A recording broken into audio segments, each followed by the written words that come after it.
to Simpler. We are three pastors, husbands, and fathers on a journey to make life simpler by holding Jesus as the core for every belief and practice.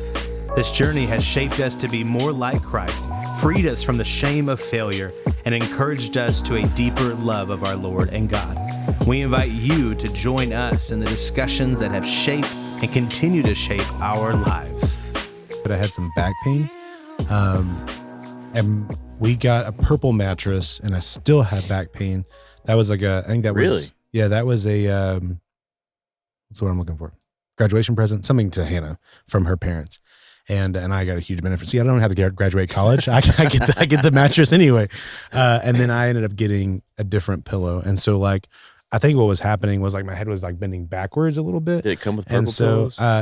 It did, but her dad was like, that was a free item. And so I bought this. I'm going to take the purple pillows. That's and, funny. And then we went and visited, like, so I ordered one from Bear Mattress there, and I love it. Like, it doesn't keep its shape amazingly well. Like, it's not like extremely firm, but like, I don't think I've had a bad night's sleep since I've had the combo of the purple mattress and that. Like the Bear pillow? It's Bear Mattress is the brand. I don't know. I'll look at my emails and see what the specific pillow is. But dude, I love it. It's like, it's made from these certain fibers from like tree leaves and stuff, and it's awesome. I love it. But anyway, Hannah, we went and stayed the night over there in Floydada, and Hannah stole the purple pillow. That's hilarious. She was like, she borrowed it one night, like her pillow, I don't know what happened. It got dirty or something. And Shelly was like, just borrow your dad's. It's right in there. So she got it, and she was like, I'm gonna put it in her suitcase, and, and so she still sleeps with the purple hilarious. Your pillow. wife is a crook. She is, yeah. If she likes something, she'll just steal it. That's funny. Oh man.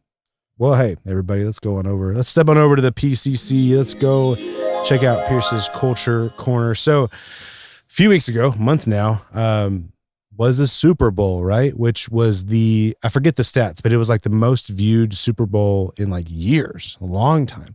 It was a fun game. And I wonder how much, side note, Did you watch it?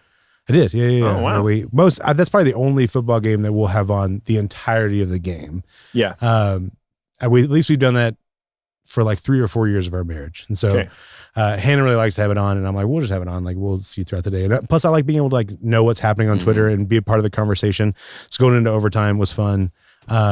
And there's a couple of touchdowns that I was like, that seems weird. Like the one where the guy on the Niners just like tripped into the end zone, where like the guy I forget exactly where it was in the game, and I don't know who scored the touchdown, but there was this part where like you could tell the guy going at him was like trying to tackle him, like just missed him, and the guy just kind of stumbled into the end zone. And they were like, touchdown. And I was like, that's weird that just happened. Same thing with the last one. Or the time when the guy was about to sack Patrick Mahomes and he ran at the other defender. Have y'all seen that clip? Mm-mm. It's like, it's weird. Like I don't know what it is, safety or quarterback, somebody's blitzing and they come in. Patrick Mahomes is scrambling to the outside. And instead of like trying to tackle Patrick Mahomes, he like goes to like another Chiefs player. And you're just like, he's paid off. Was that the Super Bowl, or was that like that may have one been of the earlier. playoffs? That may have been I think that was one of the earlier. playoff Okay. games or My something. bad. Yeah. It's because the Chiefs had to make it, man. It's all part of the script. Mm-hmm. Taylor Swift's team had to make it to the Super Bowl. Also, I'm curious if like, did y'all see any of the Nickelodeon footage where they streamed to the Super Bowl on Nickelodeon? It was hysterical. Like there's points where Dora the Explorer basically says like, I wonder if they need a map to find the end zone. Like, so they're like slinging Nickelodeon disses. But anyway, so that was fun. But there's a church in Ohio called Crossroads Church, who for 20 years now, I've never heard of it, but for 20 years now does the Super Bowl of preaching. And so it's gotten some steam on. Oh, is this one where they did like the big play?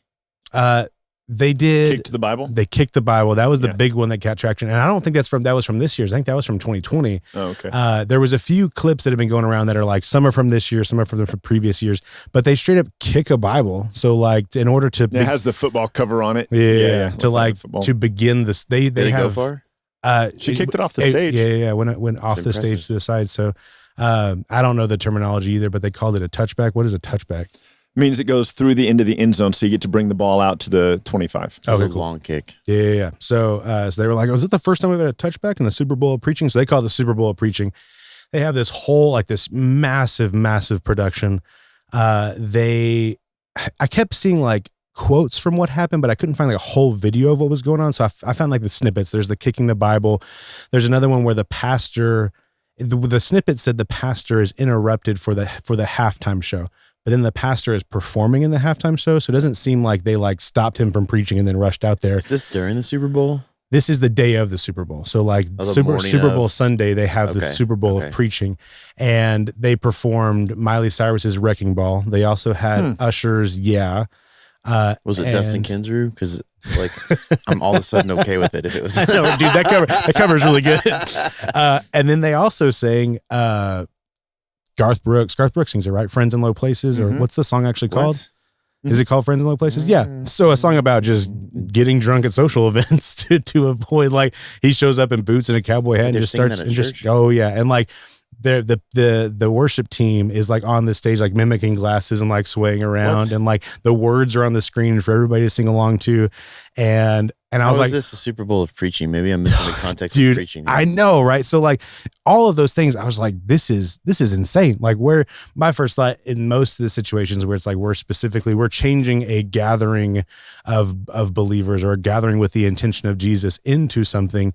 Most of the time, usually in the summertime, I'll talk about like July 4th services and things like that, where we turn the focus from Jesus to something else. And so like, if it is just strictly culture right now is about to have the Super Bowl, let's have the Super Bowl of preaching. And you're just taking what's going on in society and being like, man, let's make some football themed things like to preach about Jesus. There's nothing, like, I don't have anything inherently wrong with that. If the core, the point is still Christ, but like, how can we reach the culture for Jesus? No big deal whatsoever. But and that's kind of like where I'm going with this culture corner, is the initial shock value is like, it's crazy that churches still do these things. Like, there's the one that we've talked about last year that had like, they rewrote Lion King and they rewrote Toy Story and they redid like Avengers, where Tony Stark was Jesus, and like, where it's just ridiculous. And that's the same thing for this one. Is it's silly seeing this like 45-year-old pastor on a wrecking ball swinging across stage. Like, it's just ridiculous. He's on a wrecking ball? Yeah. So they actually had a whole set produced and things like that. But my question is that the wrecking ball from James Bond? My question is, I'll wrap this up real fast, but you need to put an S on that. The Casino Royale, that's baby. Right. The critiques I was seeing were not only about like these obviously ridiculous things, but then they would be like, oh, they use lights in their service. Oh, they're doing this in their service. And they're taking things that like, oh, and one of them was like, they're using sports illustrations to talk about the Bible. And I was like, okay, well, let's do, the author of Hebrews. Yeah, I know, right? It's like his whole, it was so funny, like the stuff that he would elevate to the same level as like this level of ridiculousness. And so what I wanted to just push to people, to challenge people, just start using, here you go. That other remote right there. That's the one, that's start using iPads, trying to get it on. Anyway, what I want to challenge to listeners and to people is like, when you see something ridiculous like that, question why you're critiquing it. And obviously most of the time you can be like, well, I feel like, what do I have written? Production and illustrations to promote quality and aid in understanding scripture. Sure, absolutely. You can use production, use illustrations. Absolutely. Nothing wrong inherently with that. Maybe don't sing songs about getting drunk and push the whole service completely about football and culture. Like, right. Maybe not do that. So like, I think when we critique, we can figure out like the fine lines of like, where do I actually see fault? Maybe the actual critique is that they actually are using the word church correctly, that it's actually just an assembly, with no context of Jesus. But you know what I mean? Like that, because it's dictated by the context of the people that are gathering. Exactly. It's just an assembly. This is Crossroads Assembly. Exactly. This is not. We just gather together. This isn't about. Who said this is about Jesus? We're just singing country songs and kicking books. That's all we're doing. Oh man, it's ridiculous. Well, hey, we can sing "Friends in Low Places" if you want to. Yeah, exactly. Nothing wrong with the song. Like, I don't really know the song, so I shouldn't say that. You know what's funny? Last thought. It's funny to me that people are bothered by that, but not bothered by singing patriotic songs on July 4th Sunday. I know. Yep. Agreed. But we're not talking about Super Bowl or America. We're not reeling on First Baptist Dallas now. We're not doing that right now. We'll do that later. Not this Tuesday. Exactly. Not today. What are we talking about today, Ryan? Today, we're going to talk about what Micah mentioned last week. We're going to talk about disciples and how the Bible uses it. And I hope we can talk about this for an hour. I think we can. Yeah, 100%. So, because as I'm looking at some of my notes here, I'm like, I'll be done in 10 minutes. Yeah, Ryan. But then I'll sing Friends in Low Places. There we go. For the remainder of the time, right? But Ryan, aren't all disciples Christians? Well, actually, Pierce, no. So, first of all, the Greek word mathetes is what we translate disciple. It means student or learner or pupil. That's what it means. Like your eye. It is, no, not like your eye. Well, actually, Micah. That would be so funny. It's like all these very specific things, like, but it also has so interesting medical applications, right? Yeah. Interestingly enough, it's not used at all in the Greek version of the Old Testament. It is not used outside of Matthew, Mark, Luke, John, and Acts. And when I say it's not used outside of that, it's not really even used in common Greek outside of that. So it's really kind of just a word that's primary usage is in the Bible.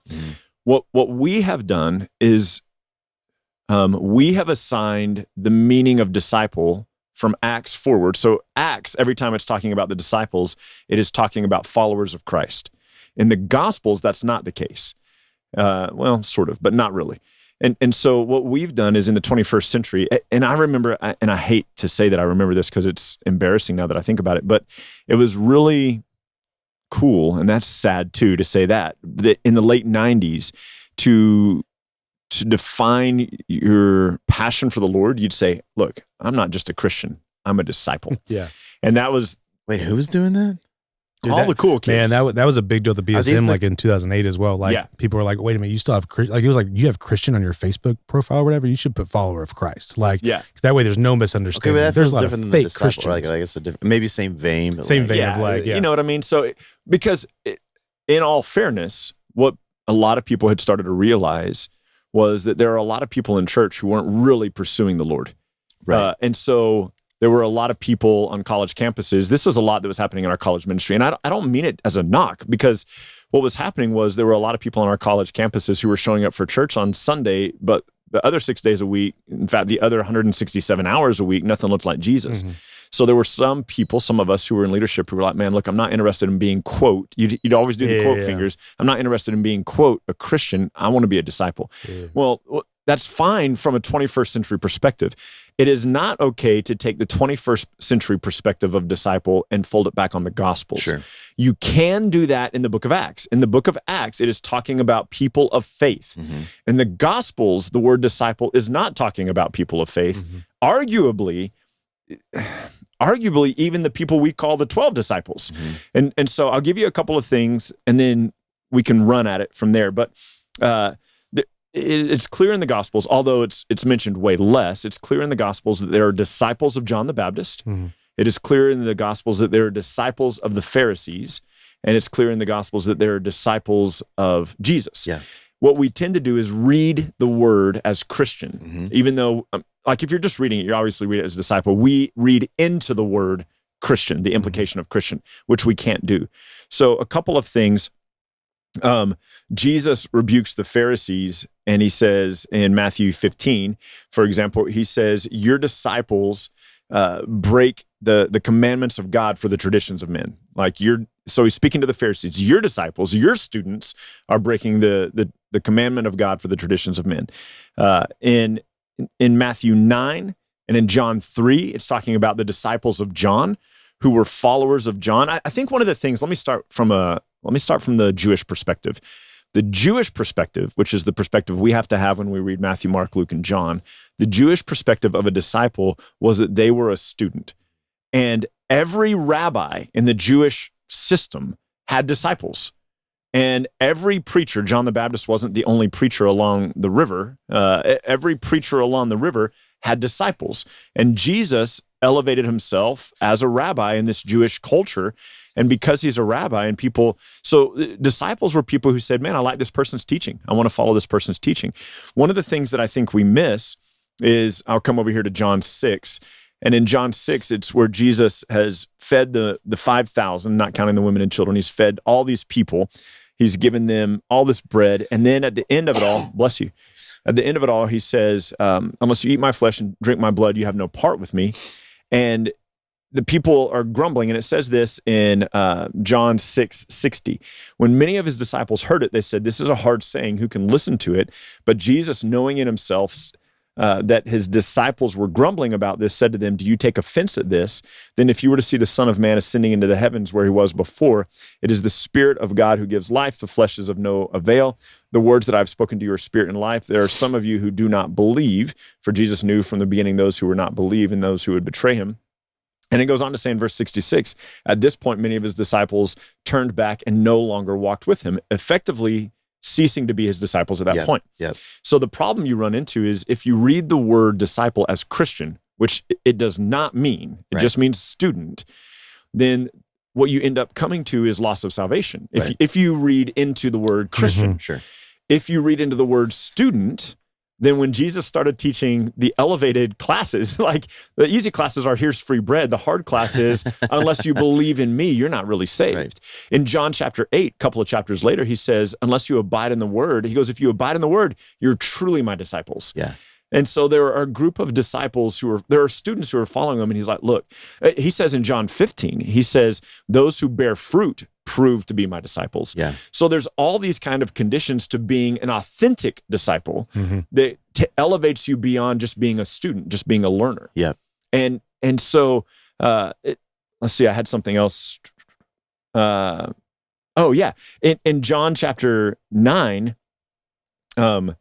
John chapter 9, did I write that down right? Let me look. John chapter 9, I think 28. Yeah. This is where Jesus heals the man who's been born blind, and they're saying, who healed you? And he's saying Jesus, and they're like, oh, do you want to be one of his disciples? And they're asking him more, and he goes, it sounds like you guys want to be his disciples. You're asking so much. And they say, no, we're disciples of Moses. This isn't we're Christians of Moses. This is we're students of Moses. We're not students of this guy, right? And so we have to understand this from the perspective that in the Gospels, Matthew, Mark, Luke, and John, disciple just means student. In the book of Acts, it is used explicitly to speak of those who are followers of Christ. And then it will never be used again. Paul doesn't use it in any of his letters. It's not used any time forward from that. Just apostle. Just apostle and saint. So he talks about the saints. Yeah. And so that is who they've become in Christ. These true disciples have become saints, right? But like at the birth of, I say the birth, but at the beginning of the dissemination of the gospel, people were calling themselves disciples of Jesus, who has died and been raised from the dead and now ascended into heaven. And they're still going, no, we're disciples. We're disciples of the way. We're followers of Jesus, right? Yeah. And so the way we use it in the 21st century is not the way that they were using it in first century Israel. And I think that matters for how we think about it because, and here's why it matters. We read Matthew, Mark, Luke, and John, and we see these places where Jesus is, quote, talking to his disciples, and we go, oh, look what he's saying to Christians. He's not. Right. Right. Yeah, I guess you could say the premise for that changed because it seems like the disciples who left after he said, you have to eat my flesh and drink my blood, the difficulty for them was actually believing in Jesus as the Messiah, right? So the change I think you could see is that at some point, what we call the 12 minus Judas, at some point, that small group of disciples, what made them different from all the other disciples of Jesus is that at some point they put their faith in Jesus as the Messiah. Yeah. And we would say we're not 100% sure exactly when that is. There's some conversation to be had about that, but we could say at least there was a transition where when he's saying like to be my true disciple, there's other passages where he says like to really be my disciple, these things have to be the case for you. Yep. In essence, what he's doing is he's proclaiming the gospel. He's proclaiming faith in him and these, if you will, these characteristics of people who put faith in Jesus. So like, sure, the three things are abide in my word, bear much fruit, and love the brethren. Those are the three things he says proves that you're really my disciple. Sure. So which I think we could say, you would probably agree with this, Ryan, that there are things we could glean from that. Like, 100%. So this isn't a statement to Christians, but it's things that we could say, he's saying these things will be true of someone who actually puts faith in me. Jesus himself is making a distinction between the people who follow him and the people who truly follow him. Yes. Yeah. And he's making that distinction by making this modifying statements. Yep. You're truly my disciple if you love the brethren. You're truly my disciple if you abide in my word. You're truly my disciple if you bear much fruit. Right. So like there are people in John 8, for example, these are the people who believed in him, but he then later says, you're of your father, the devil. You're not of Abraham. So of Abraham. To use you're not of language. God. Yeah. Because I think what he's in essence saying is these things, the three things you said, Mm-hmm. these things are characteristics of someone who has put faith in me. Yeah. So this is not like a disciple says, I'm going to work really hard at loving the brethren. I'm going to work really hard at these. This is the working of the Spirit in you. This is God. So in essence, this whole conversation he's having with the larger group of disciples is in essence proclaiming the gospel. There's these stories where he continues to point them towards him as the Messiah, and where you see the transition happen, I think, is when this small group of those people, because you're talking about thousands, that gets whittled down to a few, right? The few group of his disciples who actually put faith in him as the Messiah, there's a transition point when Jesus leaves and the Spirit comes. Yes. And so then they're able to, if you will, continue the pattern of quote unquote making disciples. And I'd like to maybe talk about that for a second because of the modern day viewpoint of what that looks like. But in essence, when Jesus commands them to go make disciples of all nations in Matthew 28, he's in essence, I think, saying, go tell people that if they put their faith in me, they get salvation. Yeah. This is the making of disciples. This has nothing to do with hey, here's the pattern for your life. Go teach them the law, go teach them the rules. It's rather go tell people the good news that you've just believed in. That's how you make disciples of all nations, right? Yeah. So the reason I think that's an important point to make is how we tend to view discipleship now. When we use the word disciple, now it's, let me teach you how to be a follower of Jesus, right? Yeah. Isn't that what we say? Yeah. And I think the confusion, discipling people, this is going off a little bit, but I think it's part of the same conversation. I think the confusion is that we see the pattern that Paul laid out with Timothy. Here's how you invest into and mentor and teach other people who are going to be in leadership, in, if you will, church leadership in the local assemblies, right? So here's the pattern you follow to teach them. And we mix those two things together and we use this generic term of disciple or discipleship. And then we say these two things go together instead of understanding a disciple of Jesus ultimately when the transition happens, which is what you were saying earlier, Ryan, is Acts. A disciple of Jesus is someone who's put faith in Jesus. Yes.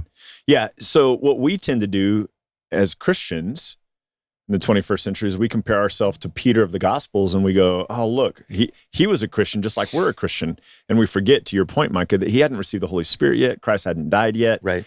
He was a disciple of Jesus. Yeah. But to me, that's like going into any church on a Sunday morning and finding somebody who's really passionate about Jesus, but still missing the point. Yeah. It doesn't mean that they aren't excited about the things of God, but they're still missing who he is. Yeah. Because Peter believed that Jesus was going to be the Messiah, but he still had a different view of what that meant. Because when Jesus dies and is raised from the dead, he goes to the tomb. He tells the other guys, we don't know what happened. We don't know where he is. We don't know he'd already told them he was going to be raised from the dead, but that's not where their mind goes. Right.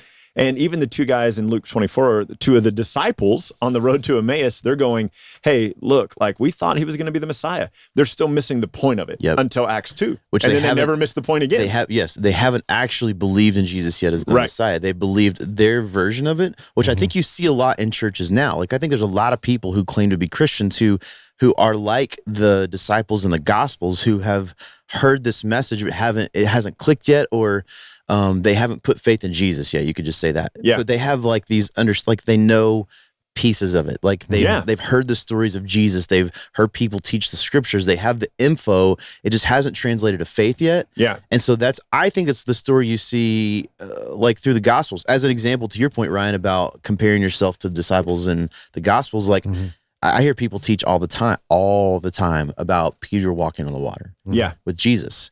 And sure, there's some incredible things to learn from that. Here's the reality. Galatians 5:16 says, walk by the Spirit and you will not gratify the desires of the flesh, right? So now, it's not going to happen like that, but if I'm on the boat with Jesus and Jesus says, come here, there's no sense in me well, am I worried about the water, right? Sure, we could glean stuff. From it is this typical for us trying to do work on our own? Is it typical for us to not trust God? There's things we can glean from it. Yeah. But you can't compare yourself to Peter, because what Peter didn't have at that moment that we have now, is the Spirit. Yeah. We are better off than the Peter who walked on water. And you said this before the podcast, but like, why do I want to compare myself to Peter in the boat, getting out, walking on water for a little bit, doubting, starting to sink, and then Jesus picking me up? Why do I want to compare myself to him instead of the Peter who goes to the temple steps and the dude's like, hey, can I have some money? He's like, I don't have any money, but get up and walk. Like, why can't I compare myself to that Peter? That's the Peter who was ashamed to talk about Jesus. Before the Spirit comes and he gets up in front of thousands of people and proclaims boldly. Like, that's the difference. So that's why I think I struggle with the idea of like teaching a disciple viewpoint of, like, as a disciple of Jesus, a viewpoint from pre-Spirit versus post-Spirit. Yeah, well, and the other thing too, John 6, I think, is probably one of the better examples. So like, John really, I think, frames this for us well. So there were disciples of John the Baptist who, upon John the Baptist saying, look, that's the Lamb of God that takes away the sin of the world, they ceased to be disciples of John the Baptist and then became disciples of Jesus. They ceased to be students of John the Baptist and now became students of Jesus. And they were baptized by the 12 disciples. That's a category of the disciples, right? And so these 12 baptized these other followers. And then in John 6, they're following him because he's done many miracles. That's John 6:2. And then like John 6, 25, 26. The next day they're following him because of free food. And they had sought the night before to make him king. These are people who are excited about what Jesus is doing, who are excited about what they perceive it to mean for him to be the Savior and the Messiah and that, right? Like, they like their version of Jesus. And they are genuinely excited about him. So much so that thousands of people are following him at this point, and thousands of people are wanting to make him king. And the moment that Jesus says, but here's who I really am, they cease to be his disciples. And I wonder how many people in our churches today are that category of disciple. They're following the version of Jesus that they're excited about, that they're comfortable with. And then when they try to make Jesus be something that he's not, like something other than what he came to be, and then you go, no, this is who he really is. And they're like, well, I'm done then. So all these deconstruction people who were like, oh, I used to be a Christian. They didn't used to be a Christian. They used to be a disciple, and they are no longer. In the context of the Gospels. I would probably not say it like that, because you said earlier we use the word disciple now to describe people of faith. But from the context of the Gospels, they are in the same way of John 6. They are like the disciples in the Gospels. Like the disciples of John 6, who followed him for a time and then were confronted with the truth of who he was and were unwilling to continue in following him. So they're not abiding in his word. They're not loving the brethren. They're not bearing fruit for the gospel, and they have rejected him. And so, but what's interesting is the way that I grew up is, so here's the thing. If we wanted to, I'm trying to say three things. So let me say one at a time. The way that I grew up was to assume that the word disciple meant Christian. From Acts forward, that's fair. That's okay. But when we're trying to understand the Gospels, we cannot apply that mindset to it, or it's going to cause us to be confused about what the Gospels are actually saying. To prove that point a little more, disciples would get baptized into the teacher. Not talking about Jesus. Whatever teacher. Whatever teacher. So like, even then, like when he says that the 12 baptized them, this is a normal, as far as I understand, like kind of a normal pattern where, like, once you start following the teacher, you're baptized into that teacher.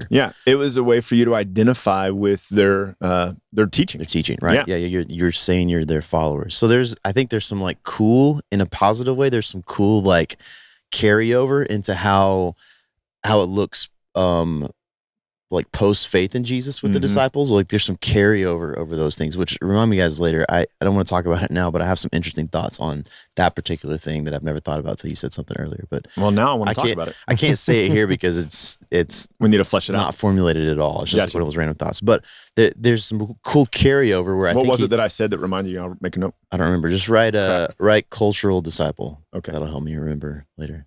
Everybody's gonna be like, "Are you freaking kidding me? You can't talk about that on the podcast and not tell us what you're talking about." I can't wait for all the text. Wait, be patient. Wait, I don't get this. Pierce gets all the comments, so I don't understand. Just say wait. You just send me Steve's comments. That's right. I think the ultimate question in our viewpoint of disciple is like, why do we use it the way we use it now? So, as an example, not trying to open a can here, but it might be. Okay. Why do we use the word discipleship? Like legitimately. I'm not talking about the process of like engaging with people and mentoring people and helping people grow in their faith. I'm not dogging the like pattern. I'm just asking why we use the word discipleship for that. Yeah. I mean, I think I know why, but like I think it's probably Matthew 28. I think it's a like I said earlier, a tie-in with Timothy when Paul tells Timothy how to do this process of like training up other elders to anyway. So do we see the term discipleship, or disciple uses a verb like disciple these people? There's make disciples, which we said, but like well, I'm actually looking at that right now too. So yeah. That's what I say. I didn't know if it was just like a churchism that we were like. So the same word that's used in Matthew 28:19, go therefore and teach all nations, baptizing them in the name of the Father. So it's only used 4 places. It is a derivative of methetes, but it's like Mark 13:52. Jesus said unto them, therefore every scribe which is instructed unto the kingdom of heaven. So that's the same word there, instructed. Yep. It's instruction. Matthew 27:57, and when evening had come, there was a rich man of Arimathea named Joseph, who also was himself one of Jesus's disciples. Instructed by Jesus is what it really means. And then go therefore and instruct all nations, baptizing them. And then Acts 14:21, when they had preached the gospel to that city and had instructed many, they returned again to Lystra and Iconium and Antioch. So we should change it from who are you discipling to who are you instructing? Yes. Or actually, I think we could take a whole different road with that. Yeah. Like there are a couple places I can think of in the New Testament that, without using the word discipleship, imply the same kind of like what we mean by discipleship. One will be when Paul says the older should invest in teaching the younger. 1 Timothy 5. Right. The next one is an example, but like when, and this might be a little bit of a caveat because of Paul being a teacher, but like when Paul needed some instruction, you know what I mean? Like he spent time with, what's her face? The couple, Priscilla and Aquila. Yeah. So like they seem to have like helped Paul in this process of like becoming who he was after that. So like, I think there's other examples. Yeah. Paul, I don't. Barnabas, I don't know that I'd say that about Priscilla and Aquila, but I get your point, and I would 100% say that about Barnabas. Yes, yeah, you're right. Barnabas definitely takes Paul under his wing and kind of, yeah. So point being, I think you could say, I'm with you. Again, I don't have any problem with the pattern we're doing. And then what you already alluded to is Paul's letter to Timothy, the things you've heard me say in front of reliable men. Yeah. Which I think is, I am confident in that this is an instruction for leaders to train other leaders. This is not a generic like, hey. No, the context there is eldership. Yes. So, but I think there's, to your point, Pierce, or maybe to change the word a little bit, I think there's an example of this process. Timothy, Paul says to Timothy, like your mother and grandmother taught you well. You. Yeah. So you knew the scriptures from infancy because of them. So there's all there's all these examples of like how this happens. Acts 2, even when they like sat under the apostles' teaching together, you know what I mean? To use Micah-ism, you would say that we have started with the premise of what disciples are and what discipleship means, and now we've applied it to all these other texts. Yep. Instead of just letting the text be the text. Yeah, because I really think now, if you were going to make like a biblical definition of saying make a disciple, it's lead someone to Jesus. Yeah. I don't know where else you get the context for something more than that. Again, I am not negating the process of like investing into people and mentoring at all. I'm just asking the question, why do we call that discipleship? I'm not even dogging on people who call it discipleship. I'm just trying to raise a question because I think it could get confusing. That's the thing. If your your mindset is discipleship, then you're going to look at the Gospels and go, well, what does it mean to make a disciple? Right. And then you're going to get confused, right? So what if those two words weren't, or those two concepts weren't defined by one word? Yeah. What if it was like, making disciples in the way Jesus meant was to lead people to Jesus as the Messiah, as the Savior, put faith in Jesus. And then post that, man, there's all these opportunities for you to grow in your faith that God has provided in the community of faith, in the body of Christ. Take advantage of those things. But I think it's confusing to call it discipleship because then it gets confused with what happens. And one of the ways Go ahead. One of the ways, so like I didn't realize I had buried this in the back of my mind until now, but like I think it is so crucial to clean up that language, because I remember certain questions going around in my teenage and college days of like, oh, okay, they place their faith in Jesus. Who are they discipling, or who's discipling them? Yeah. Like, so it completely strips away a biblical understanding of true disciple being people who have placed their faith in Jesus. Like, right. So basically you're not a disciple yet. You have to be taught, or like however they mean that verb. And that's why I was getting at earlier. It's like, do we even see the verbiage used? And so like, it's confusing. From their perspective, you've placed your faith in Jesus. Now you have to be discipled. Which I actually don't have a problem with the intention of that, because Absolutely, Paul says yeah. let the older teach the younger. Absolutely. So I think you're right. It's just, let's strip that language away and let's just acknowledge that. Well, because the wrong language frames for us how we read the Gospels. Exactly. So like we strip away that language. Don't strip away the practice, because we see the practice. We see the practice with Paul. We see the practice with turn to the apostles' teachings. Like we see the practice in the Christian community. Let's hold fast to the practice. It's a beautiful, very godly thing, I believe it to be. Strip the language, because that way you just get rid of the confusion and just hold to the instruction, hold to the mentoring, Yeah, because hold to the leadership. Imagine someone, like, let's just say someone gets saved and someone tells this new believer, hey, someone needs to disciple you, which I understand the intent, and I think that's a great thing to do. Like the concept is find someone that can help you grow in your faith, and pour into you, and walk with you through life. What happens, though, I think a lot of times is that person goes, well, what does discipleship look like? And they start looking at the Gospels, because the majority of the word usage is in the Gospels. Yep. And so then they go, well, here's what a real disciple of Jesus looks like. Yeah. That's confusing. Very confusing, yeah. Yep. And so, again, I'm not saying it's wrong. No. Right. What I'm saying is I think it could be, probably often is, very confusing for people who don't have a correct understanding of the usage of the word disciple. People who grew up thinking disciple means Christian. Oh, and we wonder what makes people end up at a law-based mindset is we use a word like discipleship, referencing back to the Gospels, and every example you see in the Gospels is here's what you do, here's what you do, here's what you do, here's what you do. That's exactly right. That's what I've been thinking of this entire time, just like how it becomes, you place your faith in Jesus, and essentially just by language, now be sure to do this, and this. And so like, and then you're exactly right, because there's that confusion that is already there. The groundwork isn't laid in clarity. It's just laid in this verbiage that we don't really understand, that when they return to the Gospels, it's going to be nothing but Jewish mentality, nothing but law. And so just going to continually breed confusion instead of going back to the basis of a true disciple is one who's placed their faith in Jesus. And then within that, we have a community that we can grow into. People can pour into us, and we have an opportunity, as we grow, we have an opportunity to pour into others. And so utilizing the community the way that, what was the passage you referenced earlier? Like the old men, the young men. Is that First John? 1 Timothy 5. 1 Timothy 5. Okay. But yeah. It's beautiful. What's funny to me is we'll say like, hey, you should be doing discipleship, like either being discipled by somebody or discipling somebody else, which again, I don't hate the concept of just maybe not the right language, but then we never hold our leaders to that pattern, which is actually a pattern for the leaders, like the Paul and Timothy thing. Like how many pastors are there who are not spending time with other men, investing into them for training for leadership? Well, and in all fairness, like you said, it goes back to the law thing. In all fairness, you're a disciple or you're not. Like from Acts forward, you're a follower of Christ or you're not. Right. And so what people have done is they've made the maturity process analogous to discipleship. Yep. Instead of like disciples. Yeah, or disciples, period. I saw a quote today by Shane Pruitt, and he said, we need to quit saying stuff like, and I loved it. He said, we need to quit saying stuff like, we need to train up the next generation of the church. He goes, if these young people have put faith in Christ, they are the church right now. This is not the next generation. Yeah, like they're part of us right now. It's such a great point. And I understand what he means, but that's 1 Timothy, right? Yeah. That's 1 Timothy 5. Yeah, if we want to continue the strength of this younger generation, then what do? The older generation, take them under your wing and train them. Now, here's what I mean.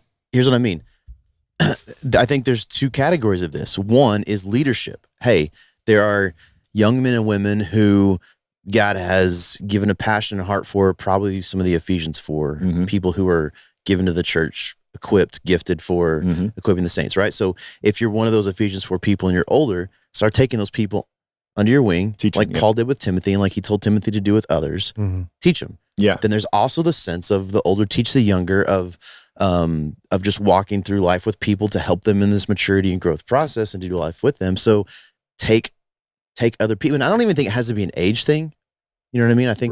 I think the implication, usually is older and younger, but I don't think that means, Ryan, I bet there's a lot of people who would say they learn from you that are older than you.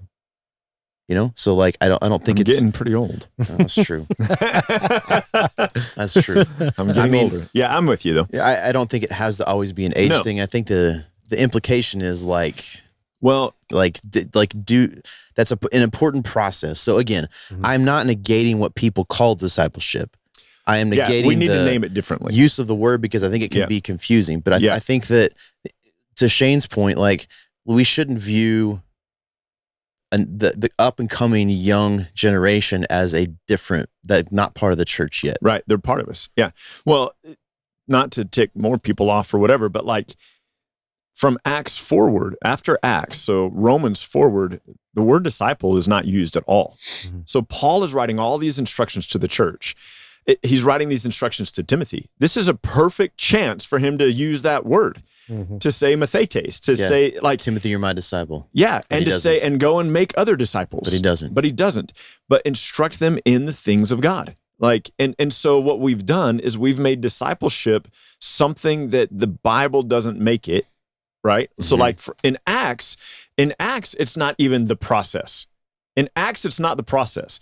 In Acts, it's the name tag. Mm-hmm. It is the name tag of people who legitimately are following Jesus. Mm-hmm. And so we've made it a verb, like you pointed out earlier, Pierce. We've made it a verb. What? Your pad and pen. Yeah. We've made it a verb rather than saying that this is just an identifying mark of those who follow Jesus. I'm just putting notes down so I remember for later. Yeah, good. In Acts 11:26, it says that in Antioch is where the disciples were first called Christians. Mm-hmm. So I spent the last 5 minutes looking for it. I thought I had saved this picture to send to you guys. It's early 2nd century. So I've talked to you about this before, but there's not very much Christian art for the first 2.5 centuries, 3 centuries, because they're all getting killed. You'd get killed if you put the Christian art in your home. Like, people would know, oh, this is a Christian, would put you to death. But there is a tablet. I'm going to find it and I'll send it to you guys later. There is a tablet of a crudely drawn Jesus on a cross that looks like a 6-year-old did it, with the big arms and the misproportioned body and all this stuff on a tablet. You got to think about the time that this takes, right? Yeah. With a little person bowing down next to it, and then there's some Greek wording around it, right? And it's early 2nd century, I want to say, and it is literally one kid mocking another kid, saying, "This is so and so bowing down to his so-called God." Oh my gosh! Wow. Yeah. And so he's calling him. Took the time to put it on a tablet. Yes. Not like with a laser engraver that goes off of your computer, but like that took some effort. He's sitting at home like, I'm gonna get that boy so good. His mom and dad are like, "Are you working on your homework?" "No, I'm working on a sick burn." You know? Yeah, I'm gonna get him at school tomorrow, man. But what was happening by this point is that people were being called Christians, and we've been identified since the late 1st century as Christians, which is why you don't see the term disciple used really after that, because mid to late 1st century, the name became Christians. Because from a Jewish perspective, if you said I'm a disciple, everybody was a disciple. Like, everybody's a disciple of somebody. Yeah. You know, and so what set people apart was, no, I'm a disciple of Jesus. Yeah. And then still, though, you have John 6, where some of those disciples were like, you know what? I'm not a disciple of Jesus anymore. I'm going to go over to these guys. I'm a disciple of Moses, or I'm a disciple of whatever. And so it is interesting that we have made it a verb. Mm-hmm. And I agree with you 100%, Micah. What our aim is perfect. It's correct. Yeah. Like, the aim is to train people and to teach people and to show people the truth of who God is, to have the older teach the younger, to have the Timothys equip other pastors and other people to, like, that's beautiful. Maybe call it something different. Well, I say the heart of it, I think, is correct. Maybe where, if someone wants to know why it potentially is dangerous, if the person, quote unquote, doing the discipleship is taking a pattern from the Gospels, that could be incredibly dangerous. Yeah. You know what I'm saying? Like, if they're saying, hey, to be a disciple of Jesus, these must be the things that you do. Yeah. You know what I mean? This is the pattern you follow, rather than saying, no, those are all things Jesus was saying to say, I'm the Messiah, like pointing them towards Jesus. I do think, okay, little side note, I do think that there's things in his conversations with the disciples that are true things about believers now or post that. I think that so I don't think it's exclusive all the time to those people. Yeah. I'm trying to think of some specific examples. There's a discussion. You guys were talking about John 15 not too long ago. I mean, I think that you could say like that is God's desire, right? Yeah. That you would bear much fruit. Yeah. Right? Yeah. I think that what we tend to do though is we say, well, what does that look like? Here's how I do that. Right. Rather than saying, well, Paul kind of explains that in Galatians 5. Yeah. You walk by the Spirit and you produce it. Mm-hmm. Yeah. Or that's not true. Sorry. I recant on that. That's not what he means. What he says is if you walk by the Spirit, here's the fruit that's a product of that. Yeah, it's different than John 15, I think, but probably born out of the same. Yeah. Like it's done still by the Spirit. So. Oh, yeah. We can't bear fruit apart from him. I mean, in John 15, if you abide in me, you're truly my disciples and you'll bear much fruit. Right. Which I think is, this is why I think is dangerous. Because if I tell someone that is now a follower of Jesus, oh gosh, we're looking at the picture now of the. So that's the original graffiti, and then there's a reconstruction. It's like a crucified horseman. Yeah, and it says in Greek, Alex Minos worshiping his God. That's funny. Not funny, but like it is. It is. This says that it is the earliest known pictorial representation of the crucifixion of Christ. Can I see it again? Interesting. And it's mocking. I kind of want it. Put it on a T-shirt. No, I just mean like the stone when I hang it up. Well, that's in a museum in Rome. Well, so Hannah steals things, so we'll make it happen. So back to John 15. I think if we tell someone now in quote unquote doing discipleship, hey, if you're gonna be a disciple of Jesus, like in this process, I think it's dangerous. In the process of becoming a better disciple of Jesus, is probably how they would say it, how someone would say it. You say you have to abide in Jesus, right? So like remain in Jesus. Here's my struggle is like, if you've put faith in Jesus, you're in Jesus. Right. Yeah. Which he actually says in John 10, no one can take them out of the Father's hand. Right. John 6 as well. Yeah. All that the Father gives to me have come to me, and I will I'll raise them up on the last day. No one can snatch them out of my hand. Right. Yeah. And so I have a feeling, I'll say it that way, that what he's saying to his disciples, Jesus's disciples in John 15, is proclaiming the gospel. Yeah. Abide in me. Yeah, which they haven't done yet. Yeah. Abide in me, or like, yeah. Anyways, well, our view that the word disciple means Christian has caused us to read the Gospels as though it's an instruction manual to Christians, rather than Jesus showing up to the Jews and telling them the old covenant has failed. Like, you can't be righteous through the old covenant. The old covenant is not the system of righteousness.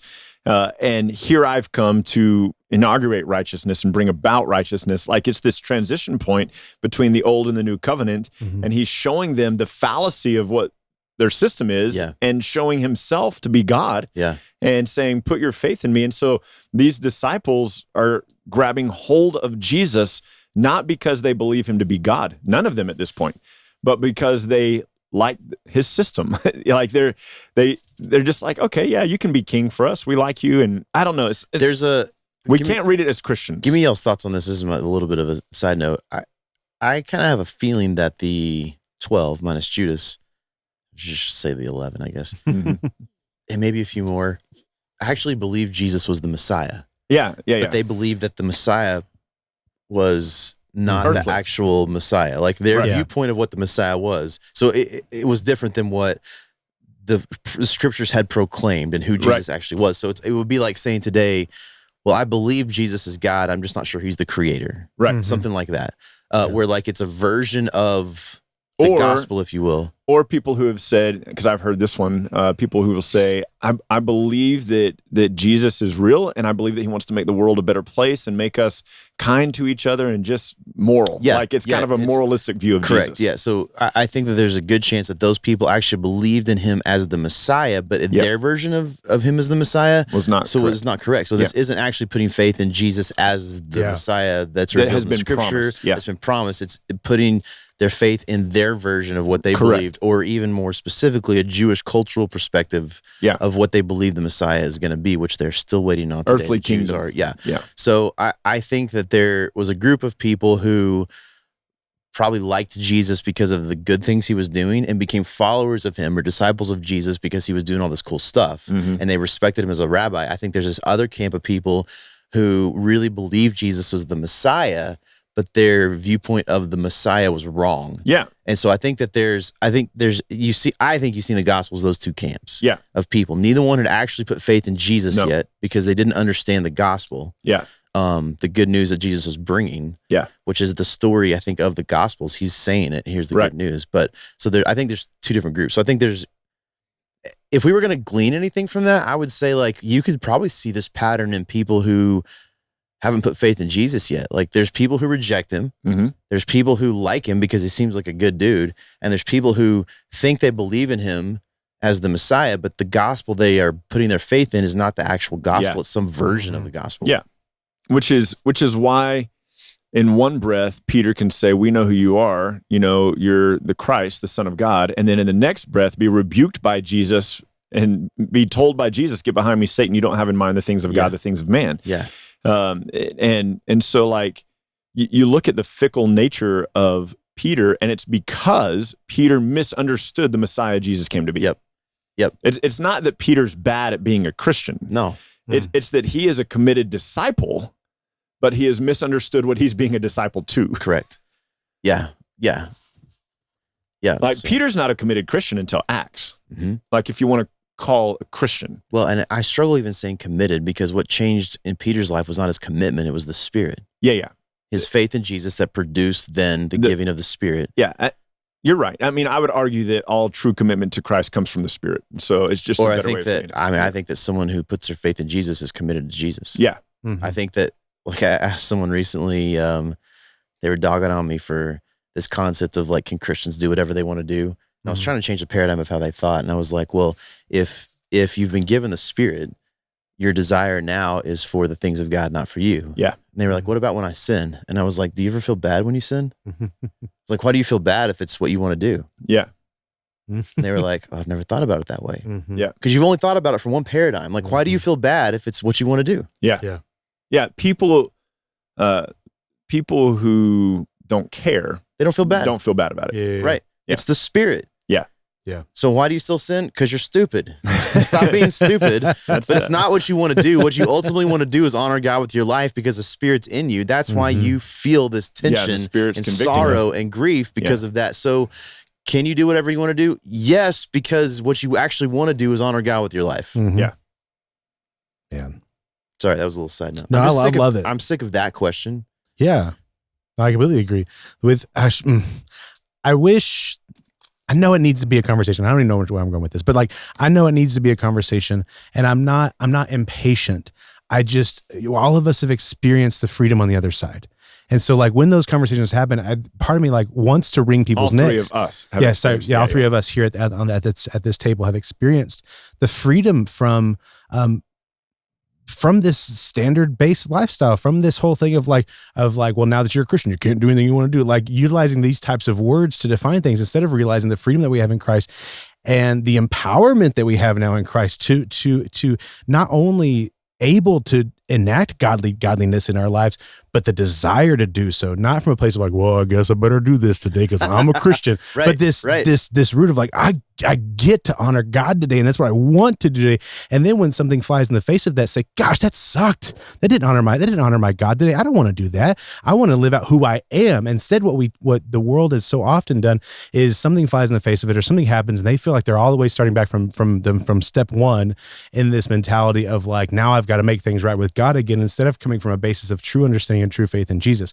And I don't know how much this misunderstanding or misuse of the word disciple may play into that, but I know that from my upbringing of this mentality, like I brought up earlier, of like you place your faith in Jesus and now you get discipled. I personally, I can't speak for everybody else, link that to you place your faith in Jesus and now you got to do the steps. You got to maintain your salvation. You got to do that. And so I think that for me, with stripping away misunderstanding and misuse of language and misuse of biblical language and embracing the truth of who we are now in Christ breeds so much freedom. Let's rest in that freedom. Let's rest in that grace. And to be clear, let's live out who we are now. Freedom from an obligation to like sustain the value of your life by obeying a list of rules and regulations. Yeah. That's the freedom. Freedom from slavery to sin, as Paul puts it. Freedom from slavery to the law. We're children of the free woman, not the slave woman. We are one of those freedom churches. Yes, we are. And if not, we Grace Church. Be a slavery church. And I don't know. I would rather not go to the slavery church. It's not my preference. Well, some people obviously prefer it because they say we're the freedom church. So if you like that slave church, that might be way much of a side note, but I've always been concerned about like, or not concerned, but just interested in like, what do people mean by that as a slander of like, oh, you must be one of those grace churches? Is there a denomination called there's grace? No.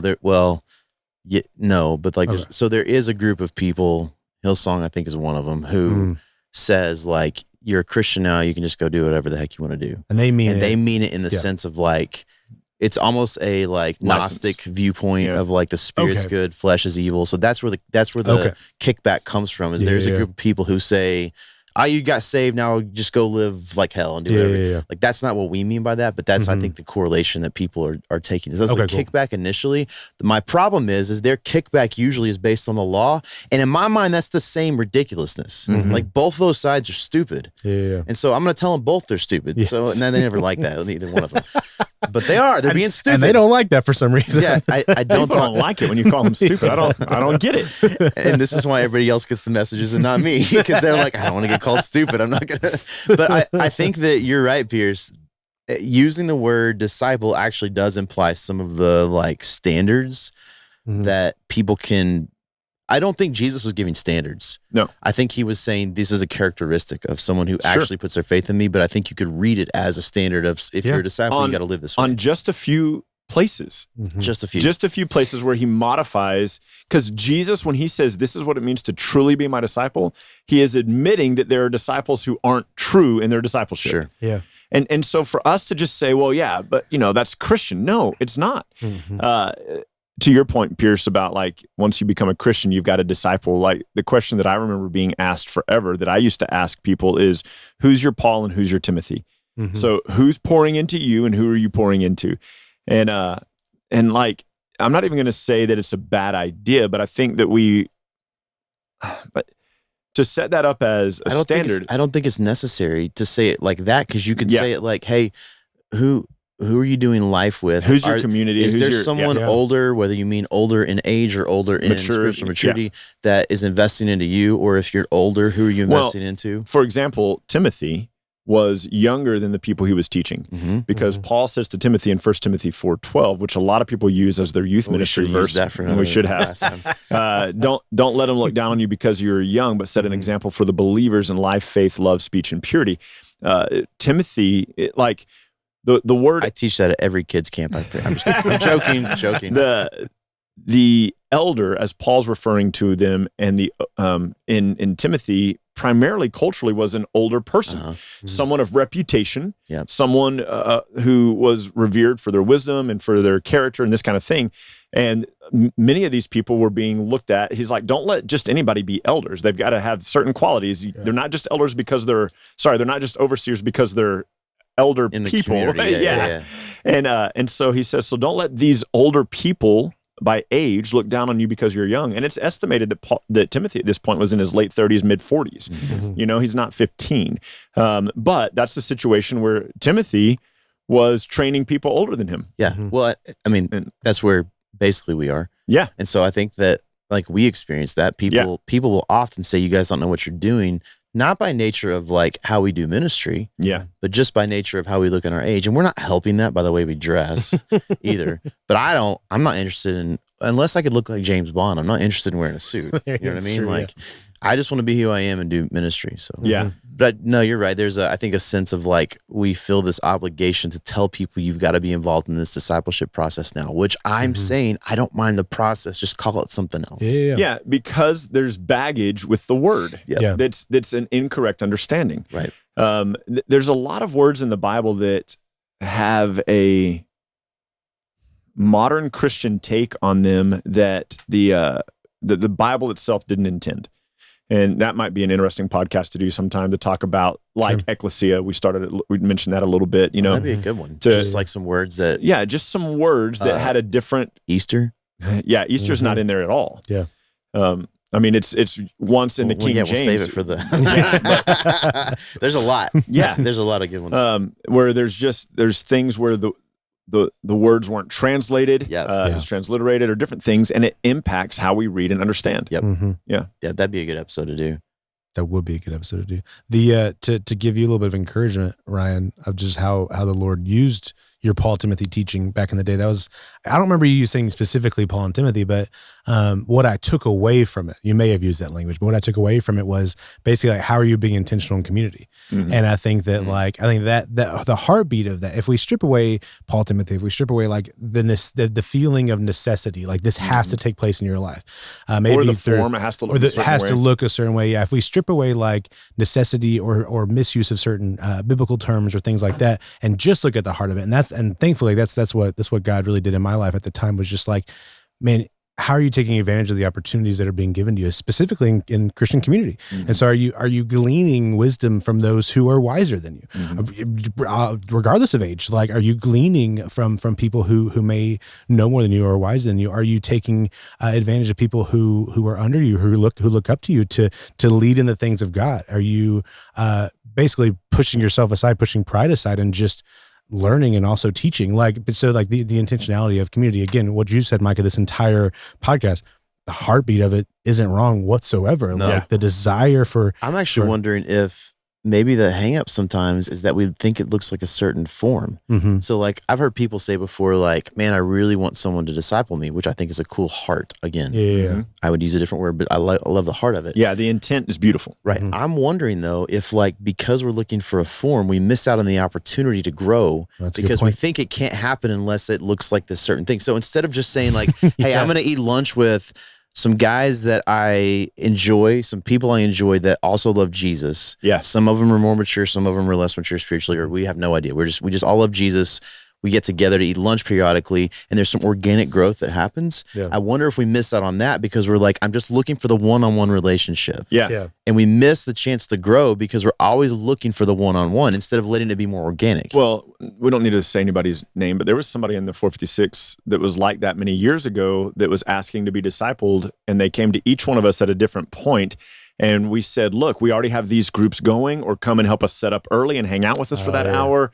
And they were like, no, I want to be discipled. And you're like, yeah, like come and hang out with us. Or we've got this group on Tuesday night. There's a group of, they're like, but I want to be discipled. And we're like, I know, like come do what we're doing. Spend time with us. Mm-hmm. And because they had a certain view of what it looked like, they were frustrated constantly. Mm-hmm. And in fact, they ended up going to Austin Woodruff and saying, look, disciple me, help me. Mm-hmm. And Austin did what we did, and he said, yeah, man, we've got this group that meets at this time, and we got this group. And then they quit coming to our church because apparently, like, none of them would disciple them. So point being, I wonder that there was a model in their mind. I wonder if even like, forget about like seeking it out. I wonder how many people like miss the opportunity for growth because in their mind, it's like, I'm too busy. Yeah. Instead of saying like, let's simplify it as much as we can. Man, I've got this text thread going with some friends of mine just about things going on in life, things God's teaching me, questions I have, struggles I have. Like, I mean, that's like the simplest form of engagement we can have. And you might miss out on that if you're thinking, well, the only way I can grow is if there's someone who does this one-on-one model for me. I've even heard people say, and a pastor I met years ago who said, our discipleship program is 1 year. I was like, well, what if it takes someone only 6 months to like get through what you're doing? He's like, no, it's 1 year. I was like, what if someone's kind of slow in this and it takes them like 2 years? He's like, nope, it's 1 year. And then they start teaching, and I'm like, man, that seems sketchy. Like someone could teach in 3 months and someone could teach in 3 years or 30 years. Someone might not ever be there, right? So like, I've never liked that form where here's what it feels like to me. Someone like that is saying is the goal is discipleship, which I'm not even sure what you mean by that. The goal is discipleship. We're going to create a form, create a pattern, create a program to accomplish that goal. And no matter what happens, this is the program we're sticking to. Instead of saying, man, isn't it great that God has given us each other Mm-hmm. to grow? And he's given us this specific group of people to equip us for the work of the ministry, who they can do this Paul Timothy thing with each other. But then the rest of us, like, we can sit under that teaching and then we can grow together without the obligation to have this formal relationship all the time. Like, Yeah. I think sometimes those relationships happen, but I don't think it's probably the majority. Yeah. Yeah. Well, how it can't be the majority? No. Because there's only so many people, Ephesians 4 people, who are equipped to do that, right? Right. I have no problem with like one-on-one conversations. I have no problem with people like having a one-on-one relationship with people. I'm just saying I don't think it always happens one-on-one. I don't even think it's practical. Like, just time-wise. Well, like, it's just not even practical. Well, I'm thinking like you're just thinking other people. So here's what I mean. I'm going to spend one-on-one time with my kids. Yeah. If that's practical. Yeah. I have plenty of time for that is what I'm saying. Like, so you're just thinking about it in one context. Yeah. I'm just saying like take my family, for example. I'm going to spend one-on-one time with my kids. I'm also going to spend time with them together. Right. Us as a family. So like, it can't be like, well, I'm only going to do quote unquote, which I hate, discipleship by saying, you know what, Seth, Aiden, we're going to break up every day of the week. Seth, you got Monday, Aiden, you got Tuesday, and I'm going to spend time with you individually those days. No, my intention is to teach my kids to love Jesus well, to glorify God with their entire life. Yeah.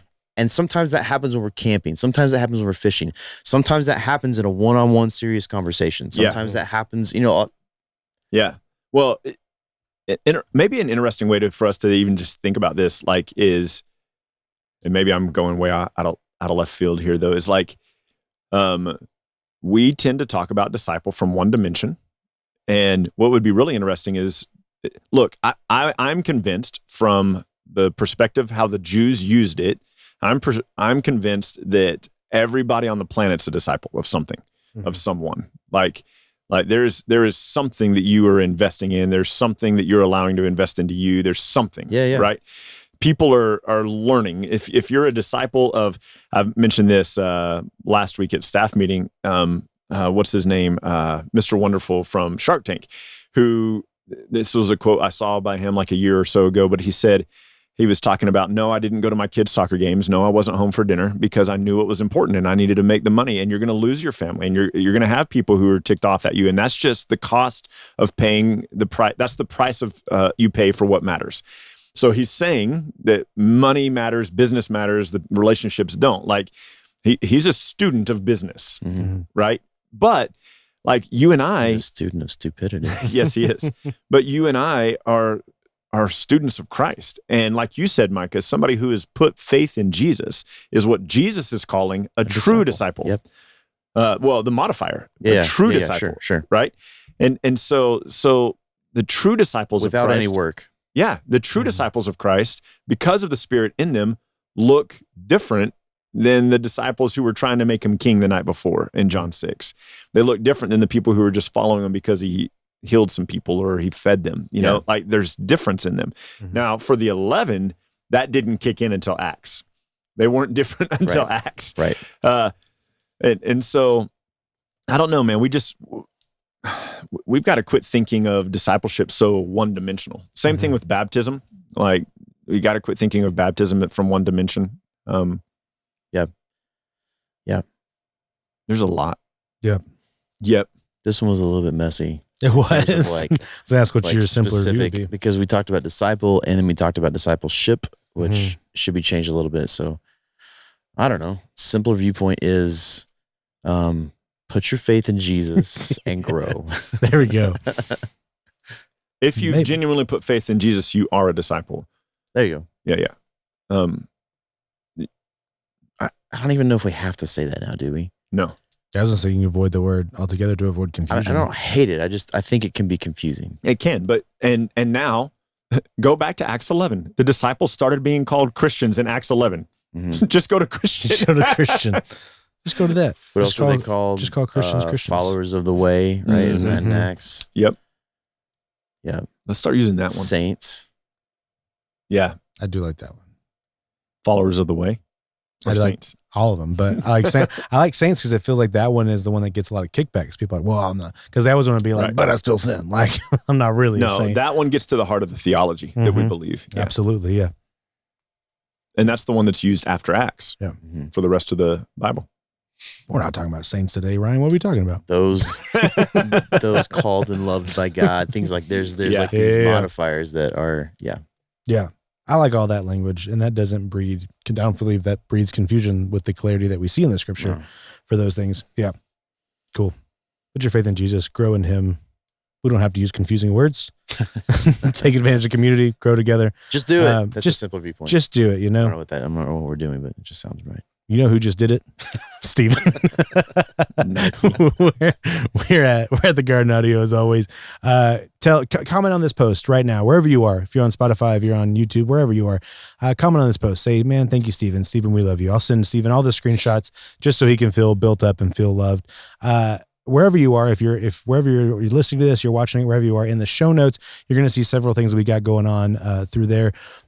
Ryan's been doing Simpler Bible this year, and it's been experience. You guys can experience daily spiritual growth by partaking in going through the Bible with Ryan through simpler Bible. And so it's not a beat by beat, word for word going through the Bible, but you're going to cover the entirety of the scripture throughout this year. And so be a part of it. Go on there, go subscribe wherever you want to do that. There's podcast audio form, there's video form. If you guys want to dive deeper, there's blogs on the site. And so follow along with the blog as you're doing it. There's a lot of options there, a lot of resources there. Go take advantage of that through Simpler Bible. Also, what you're going to see on there is in our show notes is links to Eagles Wings Disc Golf, as well as links to Micah's social media and Micah's website. See what God's doing through Eagles Wings. See what God's doing through Micah and the rest of the team of disc golf athletes, of people who are involved in that community, just seeing God work and seeing the gospel spread and seeing the gospel move.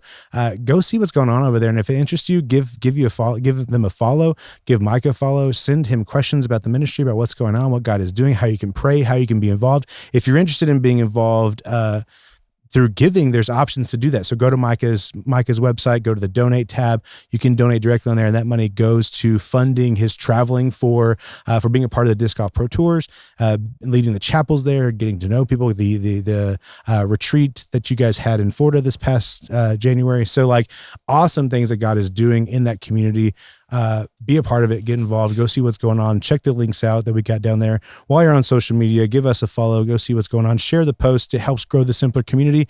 And we want the Simpler community to grow because, man, following Jesus is simpler. And seeing the freedom that we're seeing within this community, within the Simpler Bible community, within the 456 community, just being able, within the disc golf community, being able to have eyes on what God is doing and just freeing people from this misunderstanding, complicated view of Christianity is awesome. So that helps kind of fuel the community. And you guys are awesome. You guys are great. We love you. We appreciate you. And we'll catch you next week. What could be simpler than that? Jesus, I love you. Bye.